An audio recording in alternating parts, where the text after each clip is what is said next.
Welcome, everyone, to the PFF Fantasy Podcast. I'm John Macri, joined once again by Nate, the great Jahnke. Nate, it's time to wrap up our 2025 offensive fantasy rankings episodes. We've covered running back, wide receiver, quarterback, and now it's time to talk some tight ends.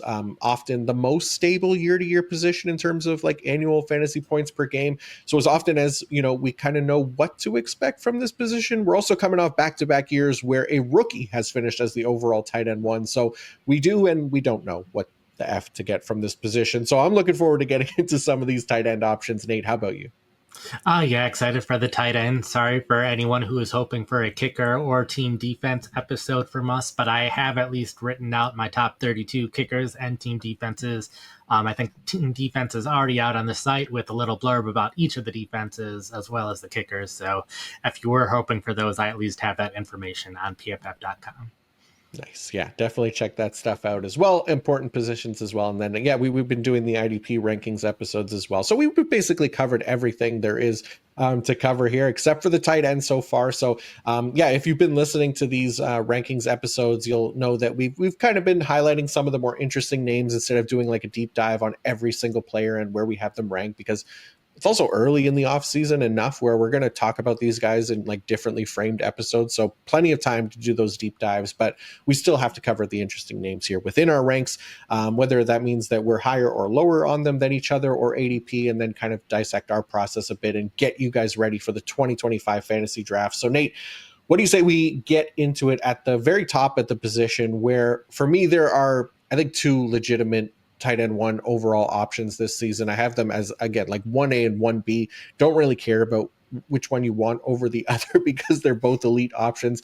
I'm talking, of course, about Brock Bowers and Trey McBride. Nate, we both have them as tight end one and tight end two. I have McBride technically ahead in the ranks, but again, like tight end 1A and 1B for me. But let's start with Bowers, though, since he's tight end one in ADP. You have him as tight end one. He finished as tight end one last year. So just expecting more of the same here from Bowers and the Raiders.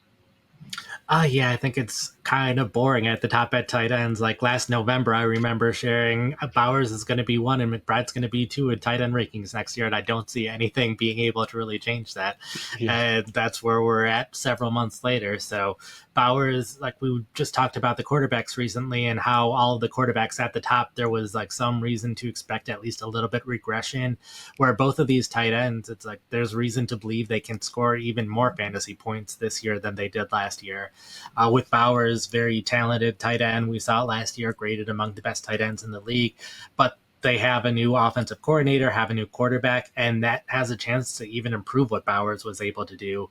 Led the league in uncatchable targets for a tight end last season, which part of that had to do with just him getting so many targets. But his uncatchable target rate was relatively high when you consider average depth of target in there and the rates of his passes as well. So Bowers, I think, can have more catchable targets this season, which will lead to more receptions, more yards. Ideally, the offense is playing even better this year. They have Jahnke at running back now, which should help the offense. So that could help Bowers score even more touchdowns this season, too, since they made some changes to the wide receiver room, but I don't think anything that should really scare the Raiders away from feeding Bowers a ton of targets this season. So I think Bowers was excellent last year. I don't think we should be like worried that Sam Laporta had the one great year and then regressed in his second year. I think two completely different situations. So because of that, I am very comfortable with Bowers. Pretty much right at the end or right at the start of the second round is when I'd be comfortable getting him, which is right around where his ADP is at. Mm-hmm. Yeah, there's no real reason to avoid Bowers unless you're super confident that you could get Trey McBride and you feel basically the same about these guys, right? Like, I mean, the other thing too, like I was wondering, like I was looking at like Pete Carroll's offense, right? And it's been so long since we got like a fantasy relevant tight end from Pete Carroll, but we're talking like 2016, 2017 with Jimmy Graham. And that is really like the only instance of Carroll having like a tight end one for fantasy. But to be fair, it's also the only like quality tight end he's had. So Bowers can absolutely get there just based on his talent and everything that he accomplished in year one. So yeah, I'm not worried about that at all, really. It's just the other tiebreaker for me, or the only tiebreaker for me, just came down to McBride's situation, like it hasn't changed. He's also in the prime of his career, like Bowers, and last year he was targeted at a higher rate. He averaged more receiving yards per game, more yards per route run, and he was even seeing a higher target rate in the red zone. The problem was McBride, like he missed the one game and he only found the end zone once during the fantasy season, which based on his usage is like it's bound to regress positively in McBride's favor. And the nice thing about McBride is that depending on where you're drafting, the difference between the two can range from an entire draft round at times, depending where it is, Sleeper, ESPN, Yahoo, right? So, you know, you could potentially get another player in their running back or wide receiver to increase your value a little bit. But yeah, like we're not asking for much to change or improve all that much for either of these guys, like at least nothing out of the ordinary, right? And I think for McBride, like that positive touchdown regression is huge. Even just getting a couple more touchdowns last year, which would have still left him kind of, I think, below expectations based on him ranking second at the position in red zone targets and top 5 in end zone targets during the fantasy season. Like a couple more touchdowns based on that usage staying the same would have had McBride as tight end 1 last year in points per game. So yeah, these things happen every year, right? We can't get too bogged down in it while it's happening. But when projecting forward, at least considering how involved McBride was and likely will be, and just kind of how unlucky he was on those potential touchdown targets, there are some bad misses in there from Kyler, who was better last year than those throws would indicate. So I think value-wise, like on ESPN, Bowers is going middle of round 2, McBride going middle of round 3. And then it's similarly on other places as well. So again, it's, you know, if you're thinking one of the two and you're able to pull it off and grab like a Brian Thomas Jr. or Devon Achane in the middle of the second round and come back and grab McBride in the third, or McBride in the third, I think you're laughing, you know, just because how close these guys are. Because yeah, otherwise, like I have absolutely no problem going after Bowers as tight end 1. There's, again, no real reason to avoid him. He's as good as it gets, and I think should be in for another great year. So yeah, it's 1A and 1B again for me. Like you said, it's not overly interesting and you know, because these guys are so close and so good, and I think it's so obvious that these are the 2 top picks. But I think either way, you're solid with either one of these guys. Yeah, and it's worth noting that you are rarely making the decision between the two. I think on Sleeper, the ADPs for both tight ends are a little higher, so it's like you can only get Bowers if you're picking late in that first round because you only have those few windows, and then Trey McBride has a longer window of, are you okay getting him in the late in the second round, or are you okay risking it waiting for him in the third round? But it's only that people picking in the first half of the first round that really have a strong chance at McBride. So it's completely different groups. But even though I do have Bowers ahead of McBride, when I'm doing my perfect draft articles, there's a lot more articles that have McBride listed as a player to pick than Bowers because of that range of picks. And I think Bowers is fairly priced right now, where I think McBride, he is a value compared to where he's picked right now. And he's, like you said, by far the safer option, both in terms of the consistency of the Cardinals offense, as well as that's just who he is. He's a short, average depth of target. It doesn't matter too much who's throwing him the ball. He'll do his stuff after the catch, where Bowers is a bigger playmaker. I think Bowers has the higher ceiling, but he's more risky because he's that big playmaker, and more risky because all of the changes to the Raiders offense. So those risks are compounded with the Raiders, and those safe parts with McBride are even safer because of everything. So kind of depends what you want, but also largely depends on just where you're picking. Yeah, absolutely. All right, Nate, a player that we're both slightly higher on than ADP at the moment is TJ Hockenson of the Minnesota Vikings. He's mostly going after Sam Laporta as the tight end 5, but we both have him as the tight end 4. Because I came away feeling pretty optimistic about him having a bounce back season here in 2025. Obviously, he tore his ACL in late in 2023, so we didn't expect him to bounce back immediately last season. Plus, he didn't get back on the field until like week 9, and on that return, like his fantasy production, it wasn't, you know, really able to find that consistency for the games that he was out there. He had a couple good games, but as a result, like the efficiency metrics for Hockenson kind of took a hit from where he was during that 2023 season when he was healthy and when he finished as the PPR tight end 3 that year.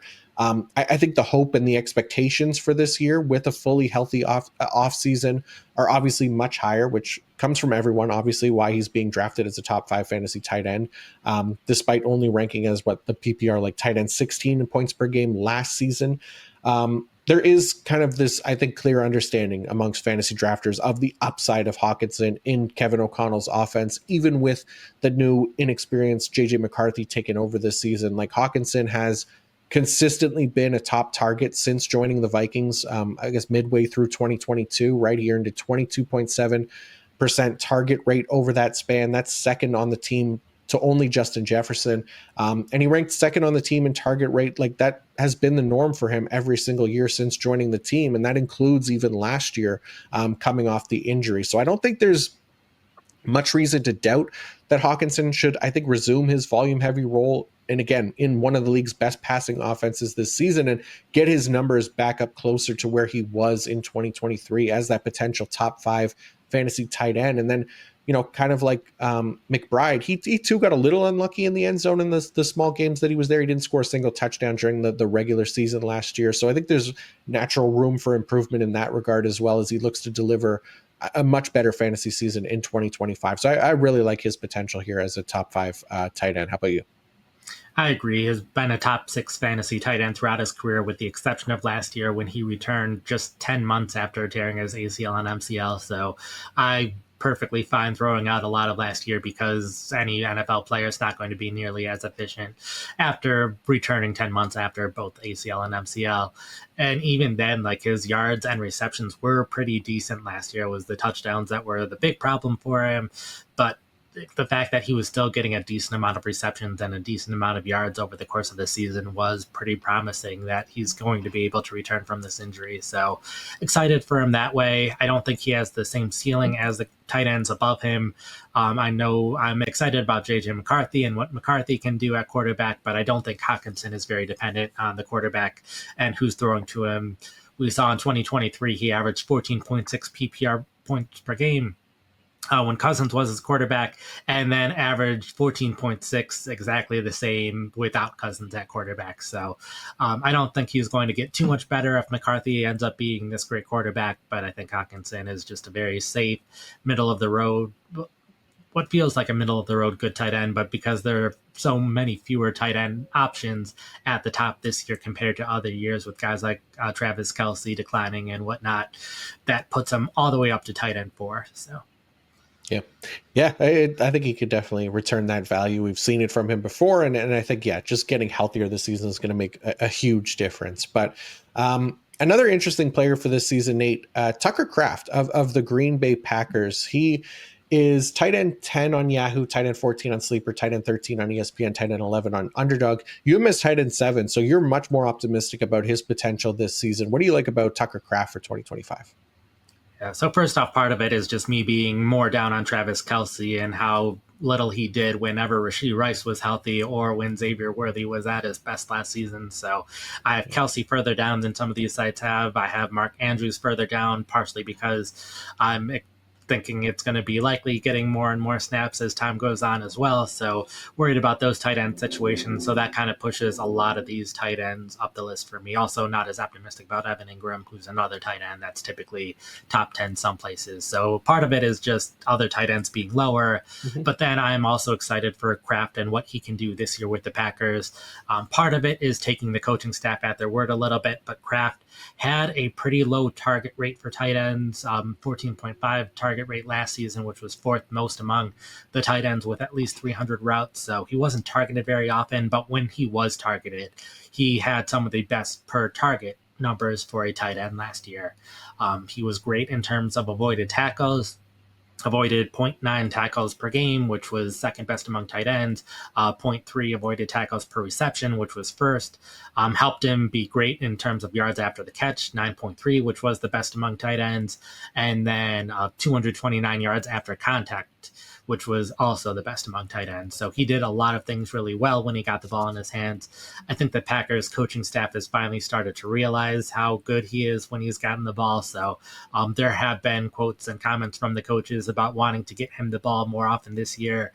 I know there's been plenty of instances in off seasons where a coach says they're trying to get a player the ball more and it doesn't end up playing out.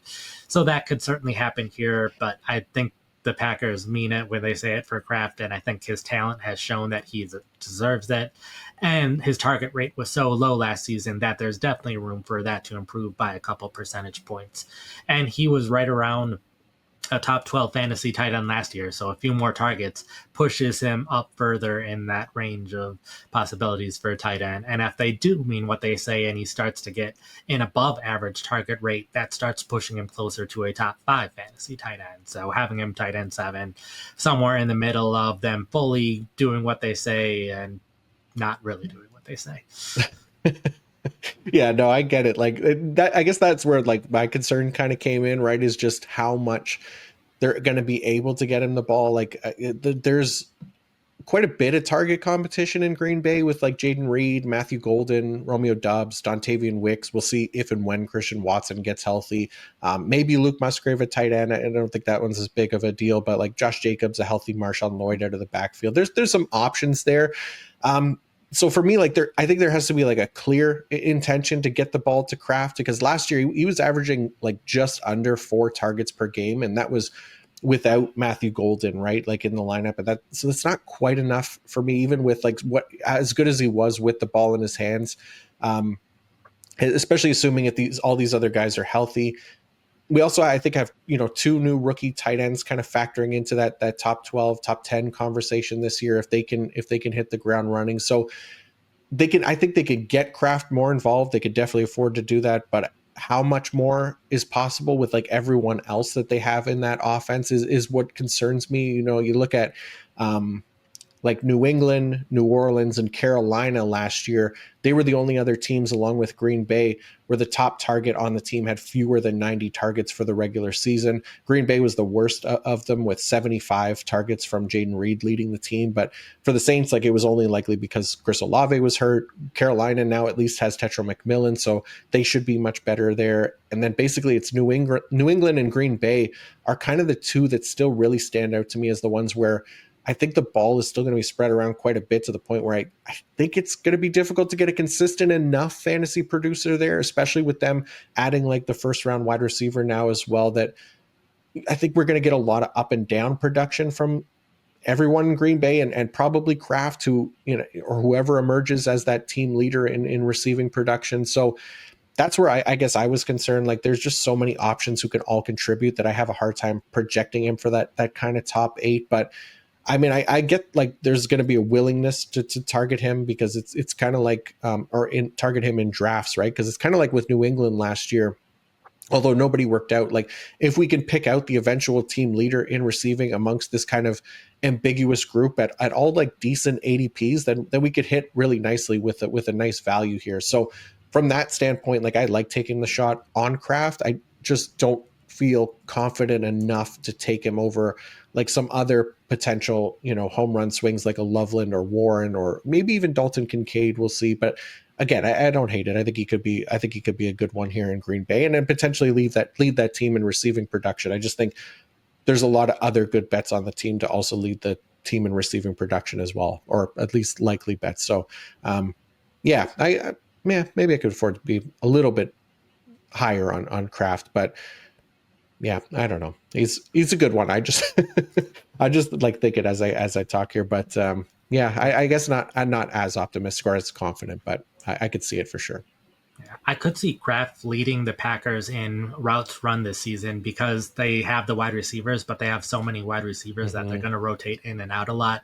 And they were just fine giving Kraft over 85% of the snaps last year. So I think Kraft is going to be the one that's on the field the most out of them, because they had no problem rotating their wide receivers last year. We know Jaden Reed only plays in 3 wide receiver sets, and he's arguably their top wide receiver. So I think because Kraft's consistency on the field, I think he only has to go up a couple percentage points in terms of target rate for him to be in this top 10 tight end range. So I think we could see a case where like a lot of guys are right around 20% target rate. I don't think anyone's going like above 22% target rate. We didn't see it last year. And because they're going to be on the field even less often with the rotation at wide receiver, Like there's a chance someone emerges, but there's room for Kraft and one player to emerge at wide receiver, and both of them to have enough targets. Since every team, there's basically enough room for 2 targets to be fantasy relevant. Yeah. Yeah. No, that's fair for sure. And look, I'm not even like the biggest Matthew Golden believer either. So I don't think he's going to be like this huge factor in year one. So there's definitely a path here for Tucker Kraft. So I definitely get it, from that perspective. But Nate, we also have or had two major tight end moves that happened last week while you were off, starting with the first was the long rumored Jonnu Smith to his father Arthur Smith's Pittsburgh Steelers. That one finally happening and dealing an absolutely devastating blow to Jonnu's fantasy value, who was being drafted and mostly ranked as the overall tight end 6 prior to that trade, but now I don't think he's anywhere close to that. So what were your thoughts on this move for Jonnu, now the Pittsburgh Steelers? But I guess more importantly, what do you think of my graphic design work here before we get into it?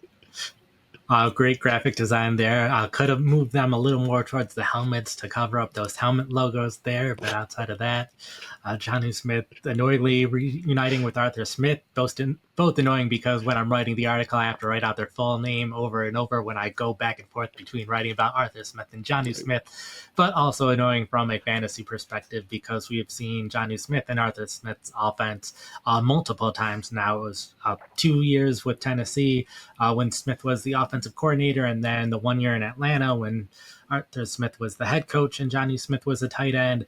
And we've seen Johnny Smith finish as tight end 20, tight end 16, and tight end 17 in those 3 seasons.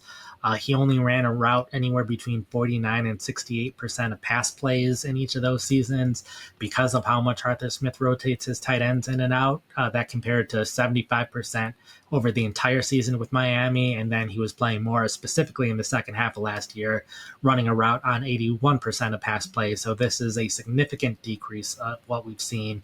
And that a lot of that has to do with what they do in 11 personnel, where they rotate their tight ends a lot. We saw that with Kyle Pitts and Johnny Smith. We saw that with, I think it was Anthony Firkser and Johnny Smith in Tennessee. Arguably, Pat Freiermuth is the best tight end that Smith has had to compete with, and he's never played more than 52% of 11 personnel snaps in an Arthur Smith offense. So I don't think Jonnu Smith is going to see the playing time necessary to be a fantasy starting tight end. So I have him outside of my top 15 or so tight ends this season. Like you said, there's some of those like up and coming tight ends like Tucker Kraft. There's the 2 rookies that could have good years. There's other recent high draft picks that we think could bounce back this season. So that moves Jonnu Smith pretty far down, since I don't think he's going to be that far ahead of Pat Freiermuth. So they probably have the best second best 1-2 punch among receiving tight ends behind the Baltimore Ravens. But because of that, they're still going to have like that run heavy offense. Aaron Rodgers hasn't had a really fantasy relevant tight end since Jermichael Finley. This is arguably the best and second best tight end he's had in terms of receiving in at least a decade. But I don't know if there's going to be enough targets to go around when they also have the wide receivers. They also have the running backs. They also run the ball a lot, and they won't be on the field as much. So I think in terms of like best ball or DFS, I'd be much more willing to still trust Johnny Smith here and there, since I think he's still going to be capable of having those like 3 or 4 weeks where he puts up really good numbers. It just won't be consistent, and we won't know when it's going to happen. So if you start him at all, then you're like have a small chance of hitting big and then a much higher chance of being disappointed. Yeah, it's gross. Like you said, we've seen Jonnu Smith in Papa Smith's offense as recently as 2023. Like we saw it for a few years in Tennessee. None of it was even close to what we got from Jonnu last year with Miami. Like, yeah, in 2023 he had to compete with Kyle Pitts, but Pitts was also not a tight end 1 under Arthur Smith, and a big part of it was that kind of run heavy approach, but also just that dreaded rotation, like you mentioned as well. And I'm sure Pat Freiermuth, who, look, it's not like we were even expecting a big fantasy year from Pat Freiermuth, even without Jonnu there. So now both of these guys kind of get the downgrade, and that downgrade for Jonnu is massive, to the point where, yeah, I'm with you. Like, he shouldn't be drafted within the top 15 at his position even. Like, it's just not good enough usage. And this is definitely an NFL move more so than it is a fantasy move.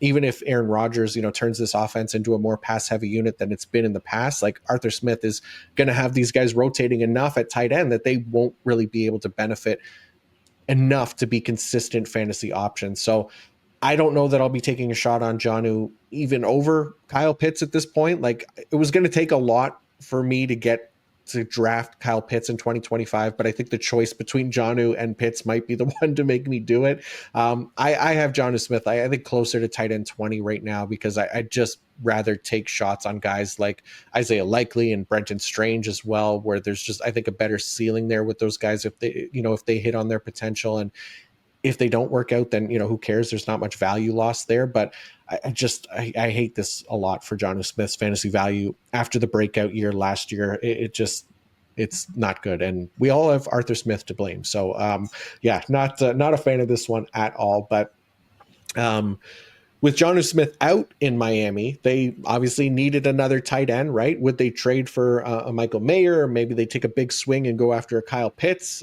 Maybe Mark Andrews is available. Like, there's some fun options out there, even if unlikely possibilities. But the Dolphins elected to go with the even more left field choice and talked Darren Waller out of retirement to join the team in 2025. Now, this is just bizarre to me because we haven't seen Waller healthy enough to play a full season since 2020. And to be fair, in that year, like, he was excellent for fantasy, and the year before as well, where he only trailed Travis Kelce for fantasy points in both those seasons. But unfortunately, injuries have piled up since then. He's missed, I think, 19 games over the past 3 years combined. So he also decided to pursue, a music career after announcing his retirement last offseason. And I think it made perfect sense at like 31, 32 years old, and kind of given the injury history.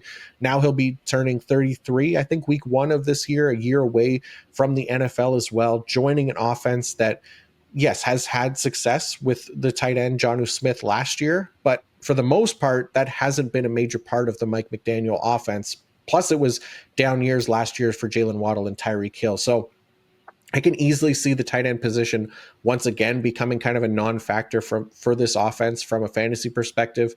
The fact that it's, an older, injury-riddled Darren Waller that's coming in just has me not really caring about it all that much. Like, I don't know, Nate, maybe you could help me identify the upside here and the likelihood of that upside actually coming to fruition with Waller, because I don't really see it. Like, I'd much rather take a shot on like rookies like Terrence Ferguson in LA, or Mason Taylor with the Jets, or Oron Gadsden and also LA. And, even like the Cade Ottens or Mike Gesicki's or Dalton Schultz's of the world. Like, if I'm even thinking about drafting a tight end that late, it's probably not going to be Darren Waller, not given his recent history and not with this offense. It's just a no thank you for me. But tell me, Nate, is there a likely upside here with Waller at this stage in his career? I wouldn't say likely, but I do think there's a little more upside with someone like Waller than there is a Cade Otton. I think Cade Otton, we know exactly who he is at this point in his career. He's a fine starting tight end. He stepped up when all the wide receivers were injured last year, but once the wide receivers were back, then he went back to not being a factor for fantasy, and now Tampa Bay has even more wide receivers. So, I don't see a path for Cade Otton this year being anything more than like a bye week fill-in, where there's at least a chance for Waller. We've seen that high-end production before. We haven't seen it from other tight ends. So, yeah, he's had the injuries. Hopefully, over the course of the year, his body has healed enough where he feels he's ready to play football again. It sounded like he was at a point earlier where he was ready to be done based on how his body felt. So I'm assuming his body feels a lot better now that he's willing to come back and play football again. So there is a chance that his body is at a better enough point that he's not going to have the same injury issues. And we did just see Jonnu Smith be a top 10 fantasy tight end, top 5 or even better fantasy tight end over the stretch at the end of last season. So Waller at his best has been just as good as Jonnu Smith at his best. So I don't think that's a likely scenario whatsoever. Like you said, he's turning 33 right at the start of the season. So that is much older than what we see where we see tight ends peak. So I don't think it's likely that Waller's going to be this huge part of the offense. I am concerned about Tyreek Hill this year. I'm okay with Jalen Waddle, so there I think is still an opportunity where Tyreek Hill isn't the same player he once was. Maybe Like there's been the trade rumors in the past, maybe something he gets traded in season, in which case Waller's the second option in the passing game, or HN could also be considered the second option, and I think he's going to be fine in terms of receiving that way. But there's a chance for Waller. I don't think it's a likely chance, so I still have him below a bunch of other tight ends. I have him below Brenton Strange. I have him lower than Okonkwo. Other guys who I think have a small chance of being a really good fantasy tight end, even though those chances are relatively small. So I think the chance is there. I think it's higher than like a Pat Fryermuth. I think it's higher than Otten. I think it's higher than Schultz or Juwan Johnson with the Saints. Other tight ends that we've just seen be starters over a long period of time and never be a top 5 fantasy tight end, where Waller at least has been that at some point in his career. So there's a chance it comes back in a relatively pass-heavy offense that can be fairly good when things are going right. Yeah, it's an interesting choice by Miami. I guess that's all. We'll see how their season goes. They're going to be one of the more interesting teams as well, just to see, like you said, with the Tyreek Hill decline last year, and if he gets potentially traded, and a lot of the moves that they made this offseason don't really point to a team willing to contend, but we'll see how things shake out for them this year, if Tua can stay healthy and Waddle can bounce back, or even Tyreek Hill. But yeah, Darren Waller is it's an interesting one. So I don't know, but we'll see. Are you guys interested in Darren Waller? Let us know in the YouTube comments. But that is going to wrap up our 2025 ranking series on offense. That is, still have a couple more IDP ones to drop soon, but hopefully that helped you guys get a better grasp on your upcoming fantasy drafts and strategize for a championship. Please don't forget to like and subscribe if you're watching on the YouTube as well. We really appreciate that, especially if you enjoyed my graphic design work. Nate, thanks to you as always. Please remind everyone what you got going on at pff.com. A lot of rankings, a lot of draft strategy, a lot of list of players, and we are only a couple weeks away from the Hall of Fame game. It's the last day of July. It's the first time we have a preseason game in July in like 20 years or something like that, but we do have football in July, so there will be snap counts and there will be recap articles in July this year. I love to see it. But yeah, that'll be something to look forward to for sure very soon. And then as for me right now, I got the breakouts articles on the site: quarterback, running back, wide receiver, tight end, linebacker, defensive back, defensive line. We got bounce backs on offense and IDP. We got fades and values articles out there as well right now. But yeah, thanks to everyone for tuning in. And until next time, peace out.